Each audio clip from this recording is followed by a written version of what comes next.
Hey, this is Austin Valiant here with the LearningRx Center in Pensacola, Florida, and I want to talk to you today about reading. As I'm sure you're aware, reading is essential for learning, right? Starting from the very first years of school, students start learning how to read, and then going into second and third grade, they start reading to learn, right? So reading bleeds into every subject. In math, you have word problems as you get later on into math.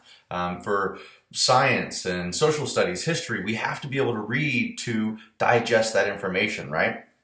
And that continues on into adulthood. And your job, whatever it is you do, even in leisure and fun, you have to be able to read. The point of reading is to gain meaning from what you read, right?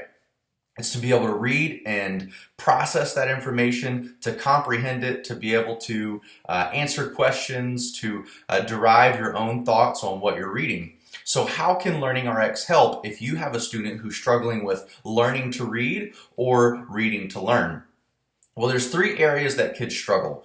First off is decoding, right? This is when a student sees a word like cat and they see the k, a, t sounds in the word, they blend them together.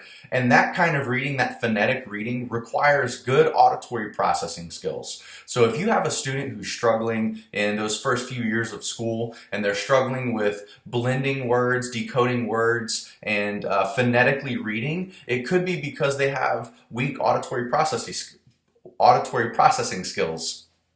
But then we have the rest of reading, right? 60% of reading in English is non-phonetic words. Think, for example, the word said, right? If you tried to read that phonetically, s-a-id, it wouldn't come out right. Or a word like laugh. If you try to read that phonetically, you're never going to get there, right?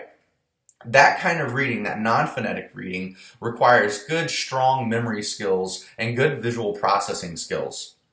So if auditory processing is low, you're going to see a student who's struggling with phonetic reading. But if long-term memory is low, then reading non-phonetic words is going to be difficult. Also, if long-term memory is low, if memory skills, visual processing skills, and if logic and reasoning skills need work, then comprehension and being able to draw conclusions from what you're reading, that's also going to be a struggle, right? Because memory is necessary to retain what you read. It's necessary to be able to go back to that information and answer questions correctly and efficiently, right? So memory is very necessary for retaining what's read. You also have processing speed as a necessary skill because you have to be able to quickly read those words, to read them fluidly, and then be able to process all that information in real time. So here's how LearningRx can help. We do cognitive skills training, and just specifically to reading, we get strong gains, right? So when we look at the average 10.6-year-old that they go through a training program, we see a 3-year gain in reading achievement scores. So it's because we strengthen the foundational skills that are necessary for reading. We're not teaching reading. We're not tutoring how to read. We're training the skills necessary for reading and strengthening those weaknesses.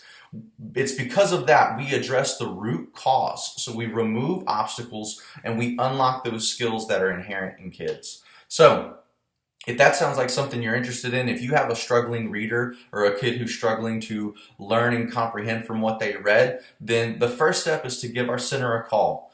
And we can schedule an assessment. We use the Woodcock-Johnson 4. We'll assess your student's core cognitive skills, including long-term memory and auditory processing speed, all those skills that I mentioned. We'll be able to look at them specifically and see where is your student at, what's holding them back from achieving what you know they're capable of. So again, if you're interested, give the center a call, visit our website. I'd love to get you set up with an assessment.